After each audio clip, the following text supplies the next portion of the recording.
சேலத்தில் முறையான ஆவணமின்றி வெடிபொருள் தயாரிக்க பயன்படுத்தப்படும் அமோனியா நைட்ரேட் மூட்டைகளை கொண்டு சென்ற லாரியை போலீசார் பறிமுதல் செய்து 4 பேரை கைது செய்துள்ளனர்.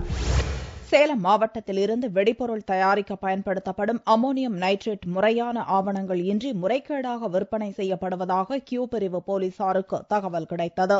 இதைத் தொடர்ந்து சேலம் கியூ பிரிவு சப் இன்ஸ்பெக்டர் பாபு தலைமையிலான போலீசார் தீவிர கண்காணிப்பு பணியில் ஈடுபட்டனர். இந்நிலையில் கொண்டலாம்பட்டி பகுதியில் அதிவேகமாக வந்த லாரியை போலீசார் மடக்கி சோதனையிட்டனர். அதில் 50 கிலோ எடை கொண்ட 100 மூட்டை அமோனியம் நைட்ரேட் இருந்தது கண்டுபிடிக்கப்பட்டது. பின்னர் ஓட்டுநரிடம் நடந்த விசாரணையில் அவர் முன்னுக்கு பின் முரணாக பதிலளித்துள்ளார். மேலும் அமோனியம் நைட்ரேட் கொண்டு செல்வதற்கான முறையான ஆவணங்களும் ஓட்டுநரிடம் இல்லை. இதைத் தொடர்ந்து லாரியை பறிமுதல் செய்த போலீசார் திருப்பூரைச் சேர்ந்த தங்கராஜ், லாரி உரிமையாளர் விஜயராஜ் உட்பட 4 பேர் மீது வழக்கு பதிவு செய்து கைது செய்தனர். மேலும் அமோனியம் நைட்ரேட் வெடிபொருள் தயாரிக்க மூலப்பொருளாக இருப்பதால் ஏதேனும் நாசவேலையில் ஈடுபடுத்த இந்த மூட்டைகள் கடத்தப்பட்டதா என்பது குறித்தும் போலீசார் விசாரணை நடத்தி வருகின்றனர்.